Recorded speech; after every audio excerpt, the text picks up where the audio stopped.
Though. Hello, Now what is everyone. happening? We just realized we're live. So, hello, everyone. And welcome to Lugar. That's where we are in Costa Rica. And what you're hearing in the background is actually a Lugar being built right now at this very moment. And that is why it says boom, pang sometimes. That's the building going on. And the other noises you hear are the birds. They're making music to make the building even greater. So yes, they're co-creating basically with the building. You know, talking about the birds. So Susanna and I have been here at Lugar, which is really the place. It is the place coming alive as a real place in the world on this planet right now. And we've been here for a few days, and we both sleep with the doors open with just mosquito nets, which is this amazing thing where you kind of get to be in the symphony of the jungle 24/7, and you hear how it shifts over the day. Like the sounds are different in the mornings, and then they calm down. Right now it's a very calm period, like middle of the day, and then they speed up at night. And Susanna and I have some birds that we enjoy more than others. There's this one bird, he starts like at 10 or something, because we go to bed really early here. Like Costa Rica, it's like you go to bed at 8-9 p.m. I know it sounds weird, but when the sun, like it's so natural, the sun goes down, it gets dark, you're like, it's time to go to sleep. When it gets light, you're like, oh, it's time to wake up. Like you basically have the cycle of nature so naturally, so amazingly. But there's this one bird, he's so determined to make us be alive all night long. Like it's really funny. He's called the nightjar. So, and he has a friend. So first you hear the bird go, and then his friend on the other side of the resort goes, like answers him. It's amazing. They have the whole conversation all night long, and it's really cool because you mentioned the book, the plays from Gary Douglas, and when I read the book, I was so like, what would it take for this to actually be something you can go to in this lifetime with this body and experience it, but also create it. And I am so stunned that this is actually already so faster than we thought it would even show up. It's here now. It's being created, and being here is so, like, I know you guys see the pictures probably, but the pictures are nothing compared with the experience of being here. It's, you know, like both Katarina and I, we work a lot and we have a lot of meetings, a lot of things to do. And then when you work, you it's easy to contract and go, oh, I have to, you know, keep the schedule and I have all these things on my to-do list. When we're here, it's like the brain goes, and you don't think, you just be, and then creating from that space of being here that we keep talking about in classes everywhere. It becomes a possibility in such a different way where it's like, it's so much space up there, and the whole earth, the nature spirits, everything contributes to what you're creating. It's so special. And it's interesting because we do talk about it in classes all the time. We talk about following the energy, and you will know what to prioritize, what to here. It's so natural. It's like the whole, there's such a communion, and I know communion is a big word and people define it different, and it's different for everyone. And here's one of the places where there really is a communion with everything, and it's not excluding work. It's not excluding it just makes it so clear what's required right now.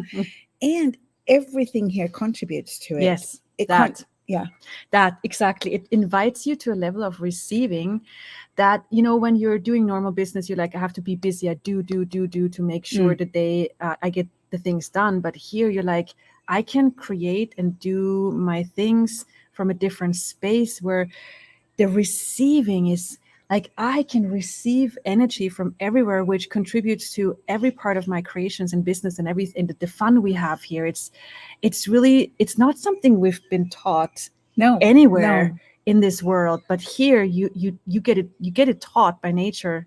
It's wow. And it's such a fun from relaxation. That's one of the things that I noticed. It's not fun from, oh, now we have to meet up and have drinks at the bar at all. Yes. It's fun from, we go riding every morning, and we go riding. We don't talk a lot during riding. We basically don't talk at all during riding.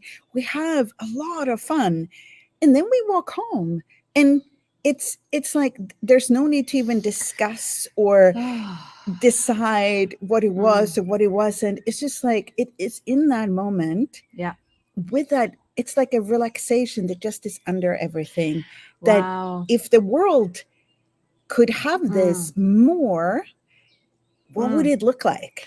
This is so cool because like normal fun is fun from entertainment. It's like filling space. Like you look at your screens, you know, phone, computer, or a movie, or like or you listen to music, but all of it is like if you go to places and there's music, it's all about to get noise to fill the space. But here fun is from peace, from silence, from space. It's about creating space. Like the things we do are creating space, not filling space, and that's how we can create our lives. And like Katarina said, we go horseback riding every morning, and it's so incredible what we learn, because both of us have very, very alive horses, very fast horses that just like walking is not like, yeah, they walk with us because we ask them to, but they would love to run all the time because they're full on. And then we have both been practicing leading from an as space, not like from force. You have to walk because I want you to walk, which is the normal way of leading, but from ask and you shall receive, from asking the horse, from being the space, from dominating as space, leading as space, which is a totally different way of walking through life. And the other thing that is so apparent when you ride horses is how you have to be congruent with your choice. And this is something we never really taught, that we, you know, for example, if I tell my horse I choose to walk right now, right? I don't necessarily tell it in words, but maybe I pull my reins in. But if I'm not congruent with that, if there's a little part of me that kind of wants to trot a little bit or run a little bit, it becomes totally unclear for the horse. And the horse gets really confused and kind of frustrated because I am saying one thing, but I am not congruent with that choice. So I've been practicing a lot being congruent with a choice. And horses are just like in the plays where Gary writes a lot about how the people in the plays are able to read each other's thoughts. Like they just know. If you haven't read the book, do read the book. It's amazing. And that particular part always fascinated me, how they literally continuously have that communication going on, but in their thoughts. And horses read your thoughts, not really anything else. So you can even like, okay, so I can show my horse what I would like to do. But even in that, I have to be congruent. I can't show my horse, let's walk now, but then also think of running. So remember when we met the donkey yesterday? That was very interesting. Yeah, that's so cool. It's so cool because like when you say that you think about something, you have something in, and it's like it's not even like in your thought, it's like you have it in your world. Like you have like the energy of walking, you be the energy of walking, the horse walks, you be the energy of galloping, the horse gallops, or runs, or whatever the English word is. We're very confused about that part. But then the thing is that, you know, what's normal is like you pull on the reins and you force the horse to do what you want. But it's just like in life. It's like, where in your life are you pulling on the reins to make your life, your money, your business situation, your body to be less fat? Come on, you know, like lose weight. Like you pull on the reins of your whole life rather than just be the energy of losing weight or be the energy of, you know, more money showing up. And that's something you read in the plays, this need and tug. Like you not need from I have to have it, otherwise I'm not good enough, but from I would love to have it. It would be so cool to have more money. It would be so cool, body, if we would have less fat. It would be so cool if we would be more flexible. And then from that, oh my God, the lust and the joy of it, you actually invite it. Like you be that leader of pulling it into your world from an S space. And this is also part of that. When you're riding horse, not only do the horses take in our whole world, as Susanna is describing it, like it's not just our thoughts, it's what is in our awareness, but we also pick up on them. So yesterday we met a donkey and a horse out grazing, and they saw us and they got super excited. They start to jump around and like they ran in front of us, but not just run forward, but they were like running in little circles. And because they had, you know, they were out playing, and you could literally perceive how our horses went, we could do that too. And then you have to show them something different. But that communion, that moment of realizing, instead of going, help, going like, wow, okay, I so get that you want to go and play right now, but we're actually riding, you have a saddle on here, maybe you shouldn't, run around in circles. But that for me was such a beautiful moment, because I could perceive that joy in Alegre, which is the name of my horse, when he realized, look at them, look at what we could be doing. That is that energy. It's like everything shows each other, look what else is possible, look what else you could choose. It's like every creature, plant, insect, everything has this, like, being this greatness, and with their colors, with their greatness, they invite the other creature to go, look, this is possible. And then this goes, oh yeah, thank you, and look, this is possible. So it's like this firework of triggering each other's greatness. And that's what I see we all could be worldwide, wherever we are. Like, even if you're wherever you are, even if you have winter right now and you think, I have to contract my body, yes, that's a choice. But like that energy that we're being right now, you can have this where you are right now. You can be that. It's not dependent on the place you have your body in. It's a space you can be and walk as through the world. And where you like blomstering, that's not a word in English, like flowering, like that energy. That was like Swedish, German, something. You're like that, and this can trigger the next person going, oh, I can be that too in the middle of winter. And then it spreads like those dandelion seeds to every person, and whoop, we have a different world. And one of the things that has been so beautiful for me this time here at Lugar, I've been here before, but before the houses were built. It was before COVID. It was before even construction started. And when I came here and I looked at the place, looked at all the houses, one of the things that was so amazing to me is like the houses feels like they've always been here. They haven't, it's kind of like they came out of the earth and there they are. And they belong here. They're like relaxed even into they're the like place. Trees. Yeah, they're like trees. Trees They're just coming out of the earth. And exactly, it's so true. And then also the insides of the houses are so they're so abundant. It feels like you're in nature even when you're inside. It's like so so communion. And it has this, like, it has the sense of the earth, like you're in communion with the earth, and at the same time the houses has this elegance of timelessness. And in my house there are two lamps that I love. They have the most beautiful golden light. And yesterday I asked Gary how old they were, and he said those lamps are from the 1860s. Wow. And they were wired for electricity in 1910. Wow. Those lamps, just perceive the energy of those lamps, where they've been, all the way back from 1860. They traveled all over the world, and then they landed here at Lugar. And now they're contributing to this house that came out of the earth like a tree, and all of these energies are coming together. It's not just one energy. It's the energy of the land, the energy of the houses that kind of like been asking to grow up here. And then the energy of the world coming into the houses, and the energy of the times, like all the different times, because all of these houses are filled of antiques. Yeah, beautiful antiques. Beautiful, beautiful antiques, which makes the experience so different, because you bring in the rest of the world and you bring in all times. It's true. You bring in the rest of the world because it's from, like you say, it's from so many different countries, places.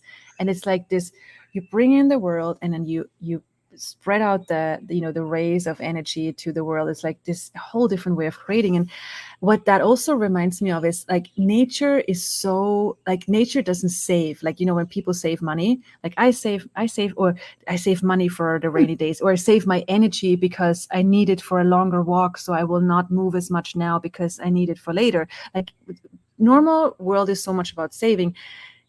Nature, earth is never about saving. It's always about, wow, like, a tree wouldn't need so many leaves on it, but it's just, I do it because I can, because it's fun. It's like, where are you being penurious with yourself in your life, where you go save your energy, save yourself for some people or save money, where a different choice, where a more generous choice with yourself and your life would create so much more wealth, so much more abundance. And that's what I see here so much, because like, would you need so many flowers? No, it's not about what you need. Like, it's because I can, because it's fun to have this firework of possibilities. So what if we turn that up in all our lives, with our bodies, with our finances, with our relationships, with our bodies, way more? What could we invite and receive and be?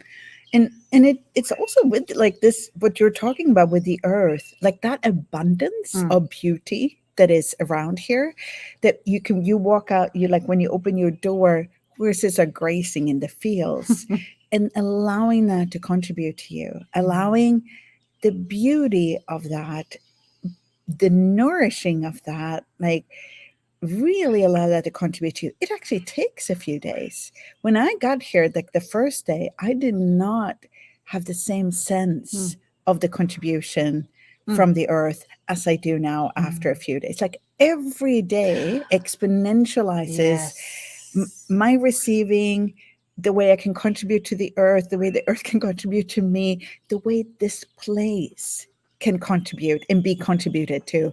And it's kind of like a channel that starts moving, and then it grows and grows and grows.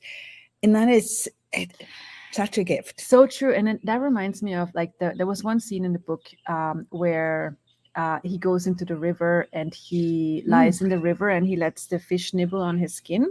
Yes. Like there's a river here and we went swimming there, and Jürgen and I were like, that's weird. They're like things on our body. And I'm like, what is this? Is it the leaves? You know, because there was leaves swimming. And Jürgen says, I think it's fish. And so so we could see those fish, and they were starting to come on our skin and starting to nibble. And it's so like easy that you go, oh, like you want to avoid it, and you're like, oh, maybe it hurts, or maybe it's not good for the skin. And then it's like, well, that's an interesting point of view. Yeah. What if the fish in the stream nibbling on my skin are a contribution? They know exactly where on my body to go, where my body needs it to make the skin and the body even greater. And that's like, even if a mosquito bites you, you're like, oh, thank you. Did my body require that? Yeah, cool, awesome. So it's like, what if we receive everything as the gift that it is from nature, where, it just nurtures you. And it's, this probably be the last. We're nearly. Yeah, we're so excited. Yeah, we're so excited. That reminds me of this, because our bodies are here. Like our bodies really enjoy this energy of this place, but also the energy when we start receiving from the earth, when we start contributing to the earth, and that so nourishes and nurtures and makes our bodies happy. It's like there's a sense of relaxation in my body that I haven't had for so long being here. I think we've been here for maybe over a week now, at least. Yeah. And that is enough time for the body to go, okay. Looked like little horses there. So, yeah, I guess we would like to invite you to come and visit a Lugar, or read the book, or listen to the audio version. Yeah. And wherever you are, what could you receive? What could you contribute to the earth and to everything around you?